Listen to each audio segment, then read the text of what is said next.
And you can see the boys walking in formation. I love it. 20th New York German Corps. Always old school. I love what I'm seeing. German Corps, 22nd Virginia. There's Jack Stone. Got Major Como in the van.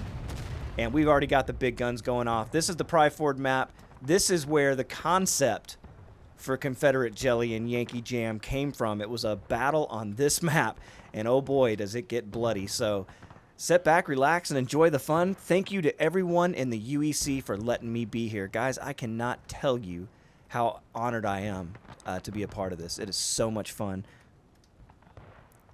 So let's take a look at the guys. We've got Alabama German Legion and 18th North Carolina Tar Heels grouped up this weekend.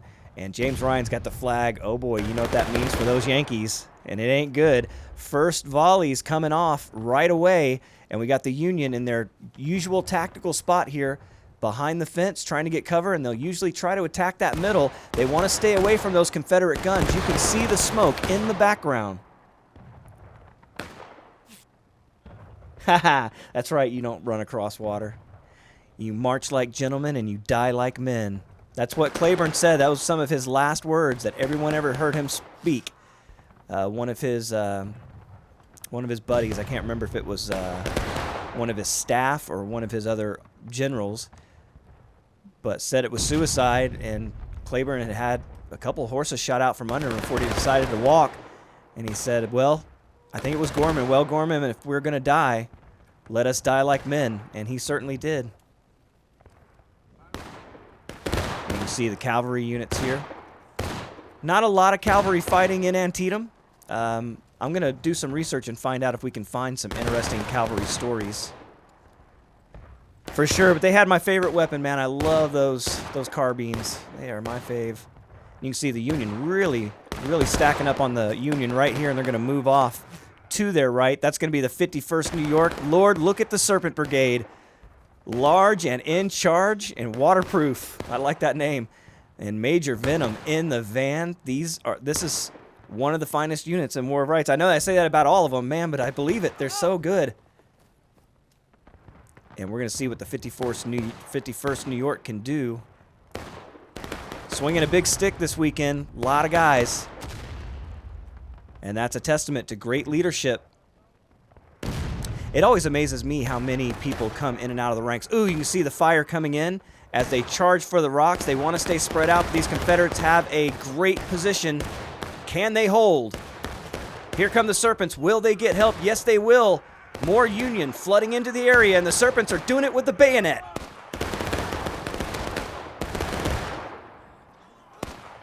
I love the aggressive play starting early. And the USA is not going to let these rebels push them around. Here comes the counterattack. Confederates playing this perfectly. You saw a company just standing back, waiting for the action. And then pouring in. That's 56 Virginia. Slaughter is there. And Slaughter is on the field. You can see it. They're pissing on the Union flag. They need to stop that right away. Here come the Union swinging around now to the left. It's the German Corps hit a brick wall. And the Cavs going to be here in the middle. We've got a mixed bag here. 13th Georgia, welcome back. I think we've seen these guys before. We also have the Shenandoah regulars.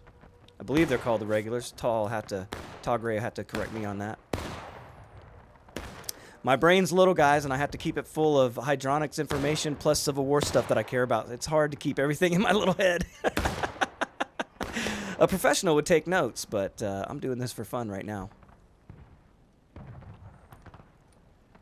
You want to see that change? Let's find some corporate sponsors, spend some of that ill-begotten gains, and put it back into something good, like history and education. And you can see the 20th Georgia marching in quick time, now going to the double quick, under fire.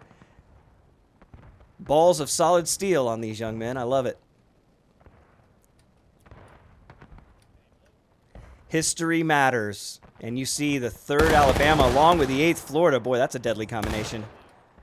Captain Fritz getting his men in line. There's Major Hogg with him. Rich Hogg and I recently went to Antietam with Mr. Hogg as well. What a great time. Mr. Hogg here in the line. Again, my eyes are so terrible, it's hard for me to see. He may not be. I know he had to fly farther than Rich did.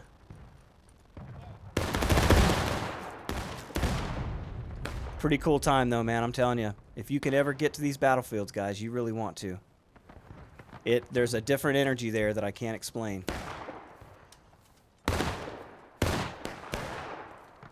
Of course, not surprising with so many young men losing their lives in horrible ways at that battlefield. But it's not a bad feeling. But Gary Edelman talks about, you know, people having all kinds of different emotional experiences at the battlefield. So what yours will be is entirely up to you. Look at all the bodies from that first attack. You can see Union laying out in the field. Now again, if these are representing casualties, 1/4 of these would be dead. The remainder would be wounded or missing. Right? Missing might mean that you got smart and ran away, or it might mean you just got turned into Yankee Jam and no one ever found your body. So, and those are numbers that Gary likes to throw around. So if I'm looking at that, every body laying on the ground, I'm going to say 3 out of 4 of those are wounded, got a leg blown off or an arm blown off or eye blown out, or, you know, but they're living for now, but they may end up being casualties, deaths, because, you know, a lot of these men died of disease in the hospitals. Guys with fairly benign wounds, if you can believe there were benign wounds in the Civil War, end up going to the hospital and bang, you're dead. You know, a lot of guys feel that way even today. So here come the Serpents again. They're going to try it one more time. I feel like they're out of bounds right there, so they got to get in quick. And you can see them all hopping the fence there, trying to get back into action. They're going to go straight back for that castle one more time. You see Venom backing off, letting the men get out front. Keeping leadership on the field is important. A lot of these guys, they rush straight into combat. Here goes Venom. He's going to do it with a pistol. Oh, going down immediately, and you see the Confederates not going to have it so easy this time. A flood of blue coming into the rocks, but we got a lot of Confederates back here. It's not just one wave you got to get through. You got to get through all 3. These Confederate units, they play so well together. Watching each other's back. Yeah, Death Boogie is what I call that little glitch that they had. But yeah, it does look like they've gotten rid of it. You know, it's all these little subtle things, these changes that the devs make. We don't even appreciate all of them. But yeah, thanks for the hard work, guys. Your game is a beautiful thing. And pardon me, guys, if I'm a little fired up this weekend. It is Gettysburg weekend. It's July 1st. I've been really hitting the American Battlefield Trust website and their content that they're doing as hard as I can. They just do amazing content, and if you haven't heard of those guys, you need to go check them out. Speaking of the 52nd New York, O'Keefe is here. Impling. Let's see where you at, buddy. He must have got shot up. I don't see him. Unless that's his name. It's so hard to see these red names for me. I'm not colorblind, but that's not a great color for me to see it. Oh, and the Confederates are not going to let them stay out here forever. Jumbo and the 20th Georgia, here they come. I was waiting around for the Yankee Jam, but Jumbo's not going to let me just sit here for long. You see him doing it with the pistol himself. That was a murder.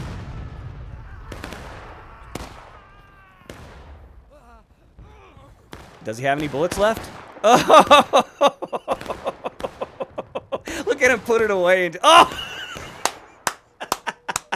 Oh, he put that pistol away like a pimp, and I thought he was going to walk out of there like it was an old-fashioned saloon, but got it in the back right at the last moment. And the Confederates are going to pull back to their protection. You see 8th Florida coming up to give Jumbo and his men the help that they needed to push that through.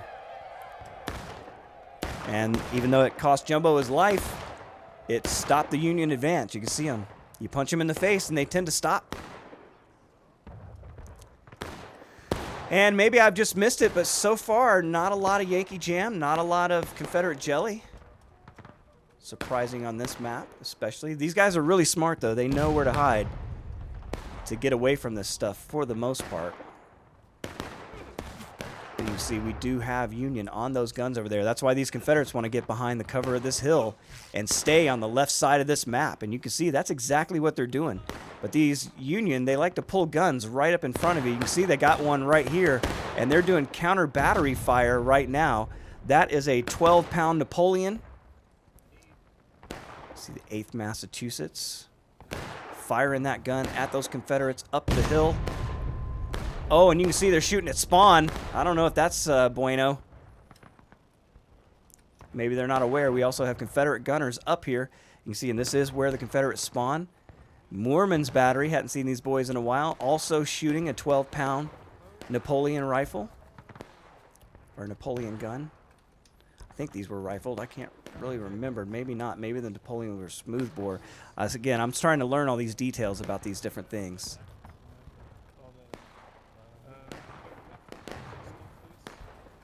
It doesn't look rifled, and yeah, and it seems like it might not be because the 3-inch rifle was such an important gun.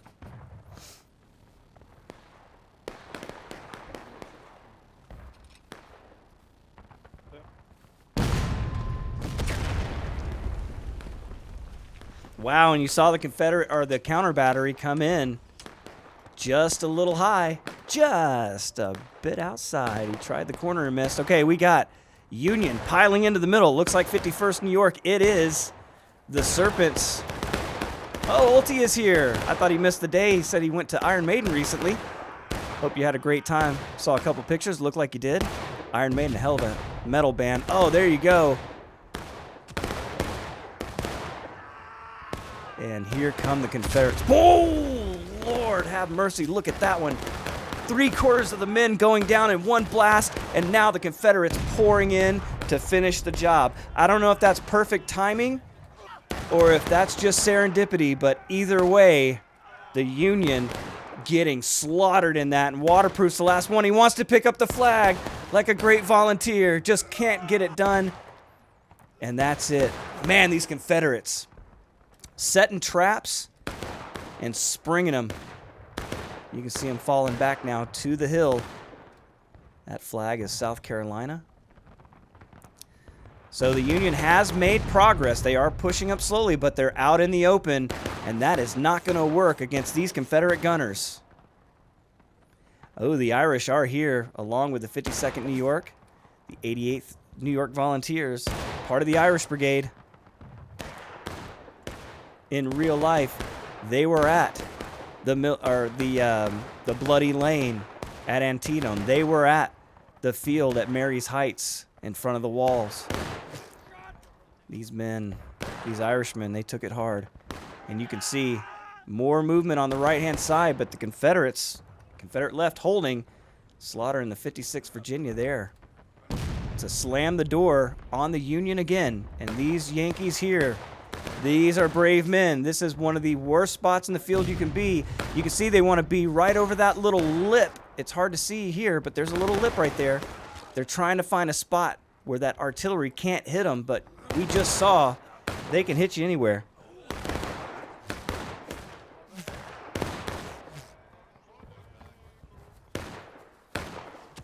And the command to fall back. He's lost enough of his young men there. Oh. Fire still coming in. But the Union doing it right. You can see they're both now engaged, and the Union about halfway down on that engaged already. 25 minutes left to go in the match. Confederates having their way so far in this match.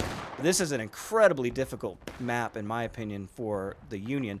I know Shimel Finnick, when he was around, he used to tell me, yeah, the CSA had 3-inch ordnance rifles as well. I don't know if they've got them up here on the hill. Smurfin, welcome back. Thank you for being here, buddy. So that's a Napoleon, that's a Napoleon, that's a Napoleon. That is a 10-pound Parrott rifle. That is a 10-pound Parrott rifle. Very similar to the 3-inch ordnance, except, you know, Confederate cast iron, not as good as Yankee cast iron. They had to put a big band on the back of it to keep it from exploding. A lot of pressure to shoot those rounds down these long ranges. There's another gun out here. Oh, there's your 3-inch right there, but nope, that's a 10-pound Parrott as well. You can tell the Parrots because they've got that big bulge at the end right there. And that's an extra band to keep those cast guns together. And my love of artillery is dragging me away from the action. We got to get back over here. You can see Union again trying to pour into the middle. It's a big group. That's got to be the Serpents. Don't even need a name tag to know some of these units and how they react on the field, especially when they have large numbers like this. I feel for every person in the 51st New York, this is a dangerous position. These men, incredibly brave to try to stand here under this kind of danger.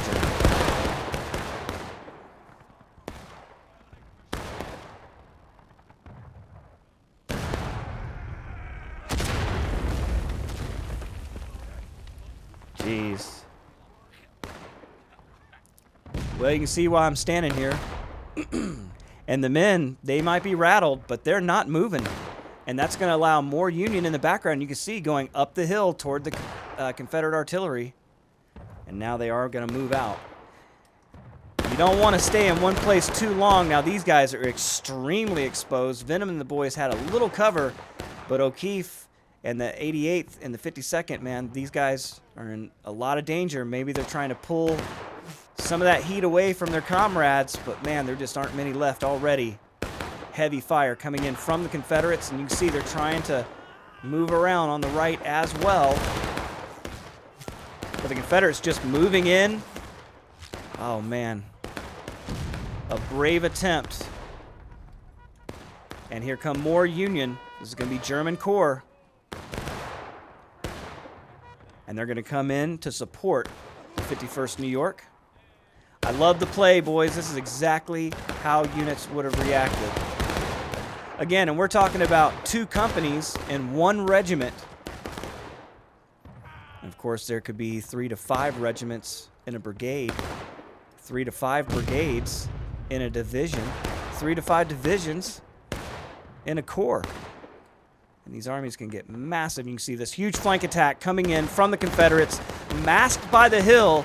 They got in on the 51st before they even saw them coming, and I don't even think that the Irish and the 52nd know that they're here. Or no, I'm sorry, that's the German Corps. They don't know they're here yet. They're getting flanked, and now they do. They've turned around. They've got the bayonet out. And they'll try to turn to take on the flank, but just way too many Confederates. What a consolidated move by 2/3 of the Confederate Army.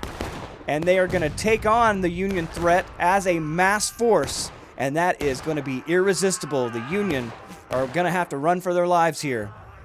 Incredible play. If you're watching this and you're a young commander, this is a lesson on how you work with other commanders to have the most impact against the enemy. Oh, got a lot of stuff in chat here.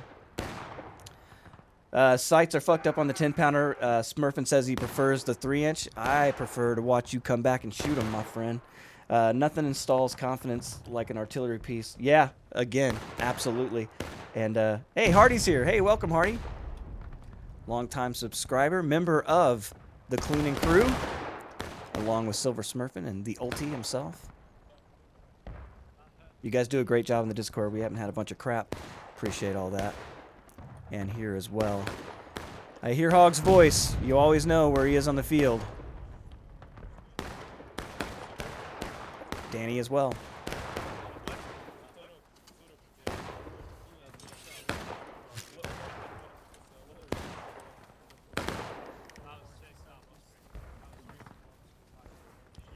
And the guys, no doubt, congratulating themselves on an awesome flank attack, which that certainly was. You can see the Union gun right up here close and personal. The Confederates don't seem to be too worried about it with that hill. Oh, my God. Or maybe it's the counter-artillery fire. Oh, good, Smurfin. Yeah, man, we'd love to see you return anytime you get the chance, buddy. You know what they say about artillery? It's like riding a bike, right? You never really forget it. Just takes a couple of crashes to figure out what you're doing. And oh boy, what an amazing counter battery fire by the Confederates. They've got a great position up on that hill, and now the Union, they're gonna have to figure something out here if they want to press these Confederates. They've got this figured out. And you know what we never see here, what we hadn't seen in a long time, is a run up that left-hand side. You can silence those guns, you can turn those Confederates and get in behind those hills, but nobody likes to be exposed to enemy fire that much. And since the artillery has come into this map, you never see that anymore. It used to be every guy would come straight up this lane right this way and then turn toward the center. But I rarely see that anymore.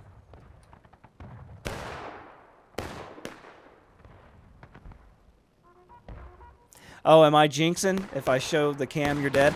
Maybe. I think probably what it is, dude, is just experience thinking like these artillerymen. I can see them on the field and think, well, that's a juicy target. Might as well just hang around and wait. And usually I'm not disappointed. But look at that shot right there. We've got individual companies. We've got guys running down the road, people shooting. It's just a great shot, right? If you're making a film and you just need 3 seconds while you're talking about something, boom, there you go. So that's why I'm here. Yeah, so Smurfin says he's waiting for the editor. Hey, man, I am too. I want to make some awesome maps. The first one I want to do, of course, is I'm going to fix Antietam. And I'm going to take what they've got, which is amazing, and I'm going to try to stretch it out and see if we can't put everything in the right place. Losing some stuff we have to. Nothing that actually was integral to the battle, of course. But the map has, you know, a ton of area up north near Williamsport that you don't even need. Not for what we're doing. And there's some Yankee jam in the distance. You can see fence rails flying up in the air. 51st New York, man, they just cannot get away from those artillery pieces. Of course, a large unit like this is going to be a nice, juicy target.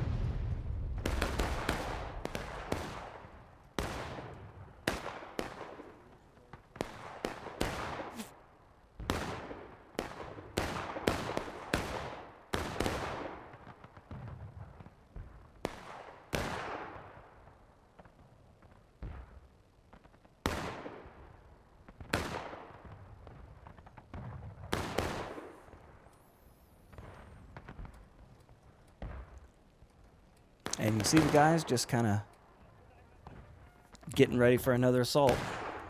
They're going to go back to the Union right. Hey, those artillery pieces blasted a nice hole in the fence. Easy to get through. So I guess it's not all bad.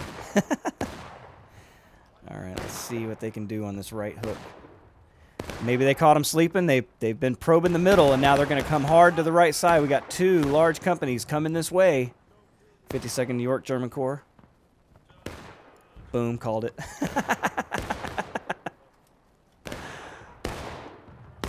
Oh, man, you see on the edge, Venom going down again, or that was Como. Can't tell. And the Confederates coming over to help. You can see the Union making progress. We got 2, 3 Confederate companies coming this way. They just box them out, man. Look at the bugler just walking in combat, tooting his little horn. Should at least give that poor bastard a pistol.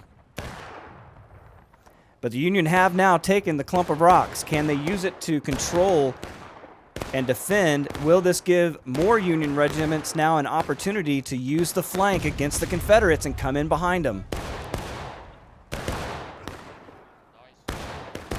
And they're not going to wait. These Confederate units do not just shoot from long distance for long. They're going to come at you with the bayonet because they know it's effective. Here they go on the flank. Many of the guys still reloading their muskets. And Dixies arrive with the cold steel. You can hear the huzzah. Morale gain for the Union. Morale loss, you should say, for the Confederates. But that's not the picture on the field that I see. Both sides taking losses. Union still slightly down. 14.5 minutes in the match. And the Confederates are losing the point of contention on decay, it looks like. But another assault. And you see the Union guns are having an impact, literally, on the Confederates. Although in the rocks, those things like to bounce and they don't cause a lot of damage. You see Slaughter up on the rocks. He does not care. He is not concerned about enemy fire. This man came here to die. If he survives, well, that's just happenstance. It's how a lot of these officers felt. There was a strong sense of fatality, or futility, or fatality is the right word, right? Fatalism, where they constantly just assumed they were going to die, and it allowed them open to do heroic deeds, and man, did they do heroic deeds.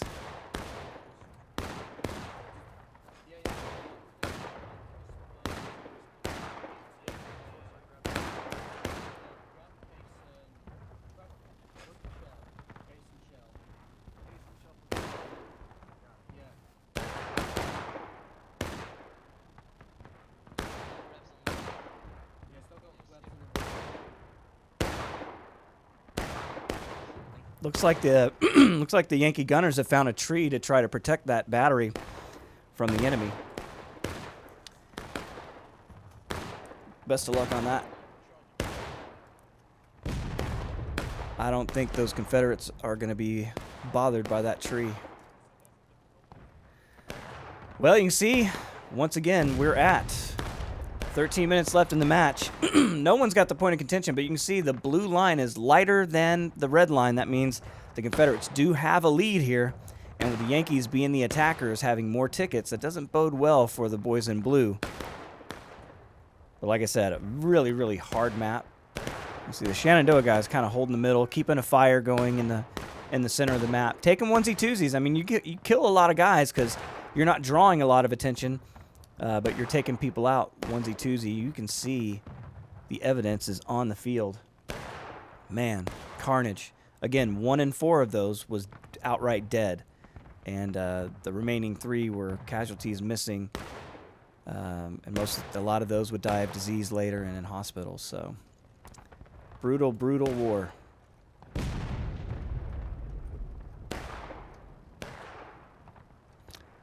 Bush... maybe it's just my perspective and say that Bush feels like it's new, but it was probably already there. I can't wait, and I don't know how they would ever pull it off, but too many coordinates. But man, they describe the cornfield. Hooker describes the cornfield having been cut as close as if it were done with a knife. So it would be cool on that map that as the shooting started, the corn got, less and less. It thinned out. And that way, people wouldn't hate playing the cornfield map so much. Because after a couple passes through the cornfield, all that corn is destroyed. You'd barely have any stock sticking up. So it would allow for more open field firing. All right, you can see everyone converging toward this spot. Let's go with them. You're with the UEC. A major attack from the Union on the Pry Fort map. Let's see how it turns out.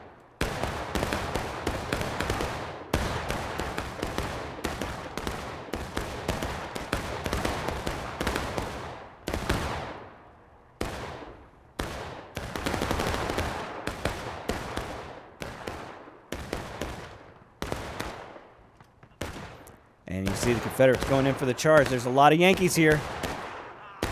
I don't know if that's going to work this time, boys. See, we got a lot of flag bearers. These companies are starting to melt away.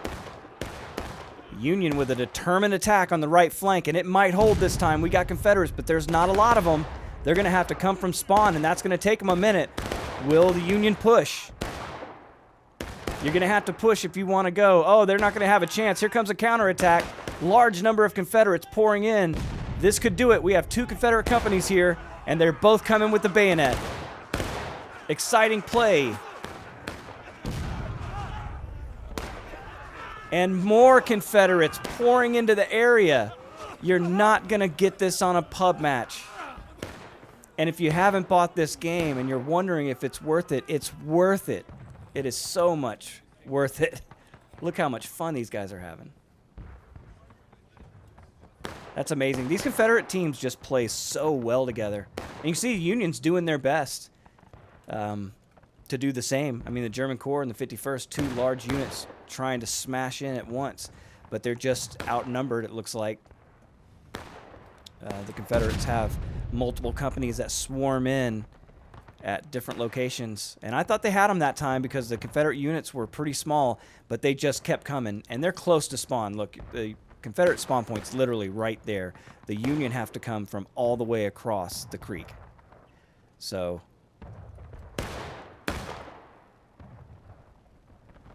still, in my opinion, this is a Confederate map for sure. Not to say that the Confederates in the UEC need a Confederate map to succeed. They don't. All right, let's get the next shot.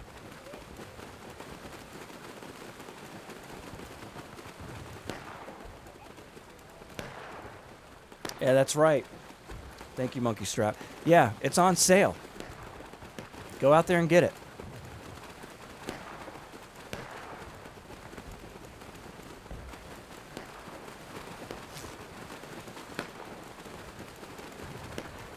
Look how gorgeous that is. That could be you. Grab a musket, load it and fire in 9 times.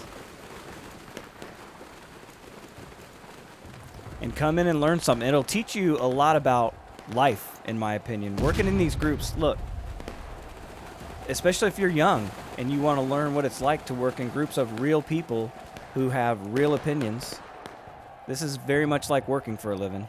You know, you're working in big groups of people all the time. You're not trying to kill each other, thank goodness. At least not in my business. But it's not easy working in groups, and so it really helps to, if you don't get to play team sports or something like that, and you're just passionate about the Civil War like most of us, we're all nerds, and just learn about these great men and what they did.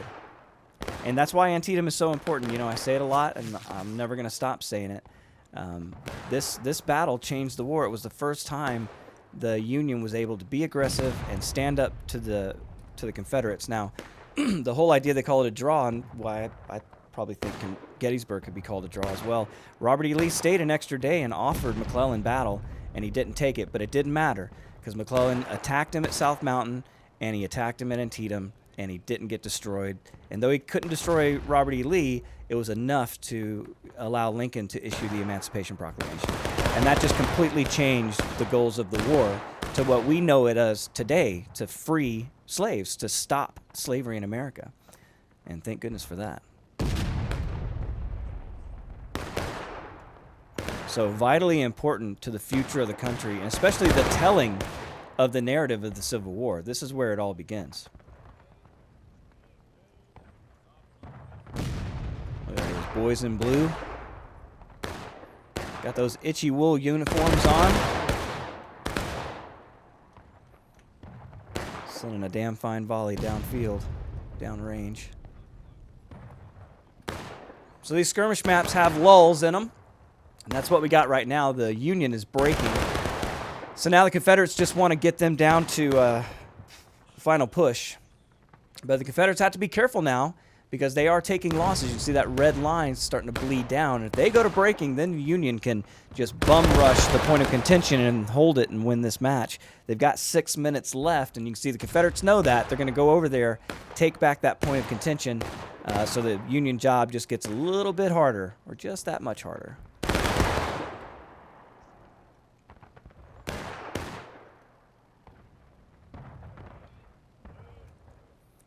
Yeah, once again, I want to thank everybody for being here. Make sure to throw those flags out in the chat.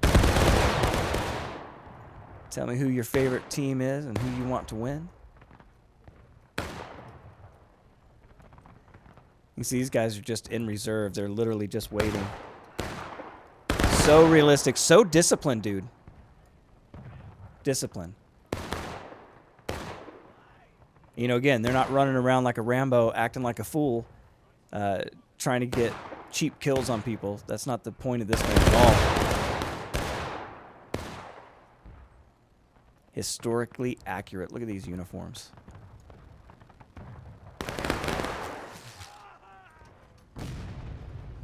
Yeah, Hardy, we need to collab on something, dude, because you got the uniforms and you know the history, and we should, like, showcase some of your uniforms. And that goes for you guys in the UEC, too. I know you guys reenact.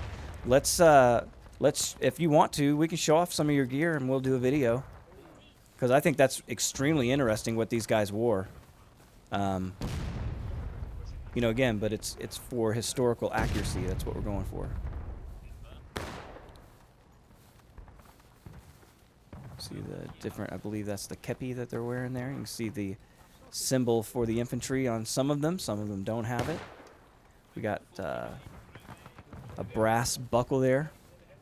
A lot of these were, you know, state-driven designs.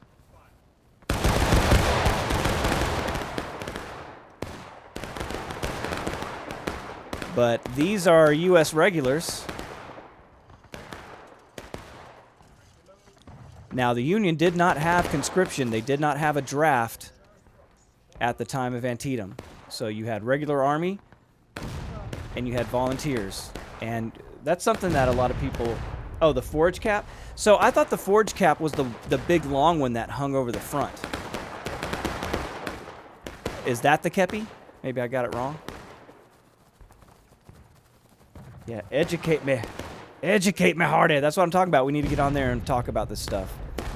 And educate other people about the uniforms. Because I know that's something you care about. Otherwise, you wouldn't spend the money and collect it. So I think that'd be really cool.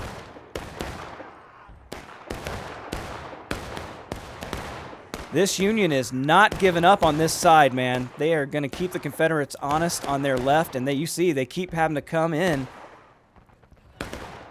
and put them on this side, but the Union never can quite get past the rocks. You see the flagman going down. But the Union just not able to get past the rocks here. Confederates just swarm on them before they can. Captain there. Alabama German Legion. Here comes Slaughter in the 56th Virginia. You hear this zaw, that means the Confederates are breaking, right? Confederates are now breaking. You're going to see a strong Union push, and look, they're ahead of the game. They're already here. And we were wondering about the Shenandoah guys, what they were doing hiding in the bushes the whole time, waiting for the right moment. 2 minutes, 22 seconds left in the match. They're going to get out here and take this point of contention away.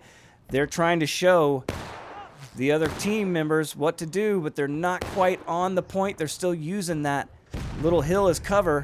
Oh my God, and you see their support getting brutalized here, a mixed bag.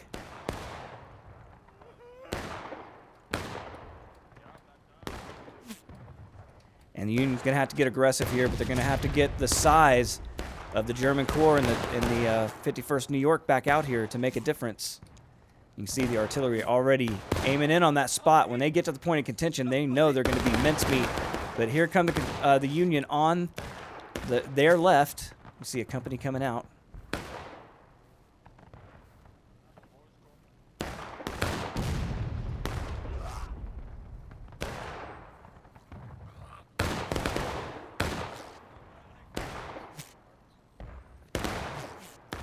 Thought we'd get a stronger push with only 1 minute left in this match, but it doesn't look like the Union's going to be able to make much happen before the end of this match. You can see the point of contention's out here in the open, and the Confederates are just offering them battle. They want them to come into the bowl. Come into the bowl.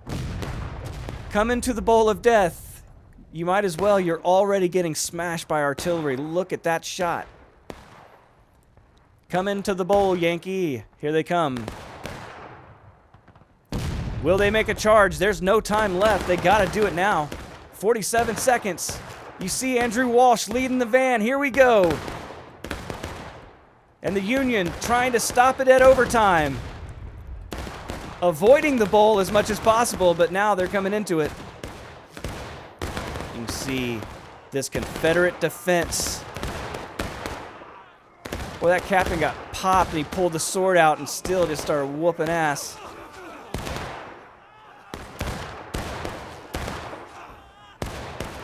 Brutal fire, the Union. The last gasp, the counterattack by the Confederates. It's all out. Mayhem on the field. Artillery coming in, but that's it. It's over. A Confederate victory. All right, well, if you like that, hit that like button. Consider subscribing. Until next time, my name is Jehovah, and I'll catch you later. Goodbye.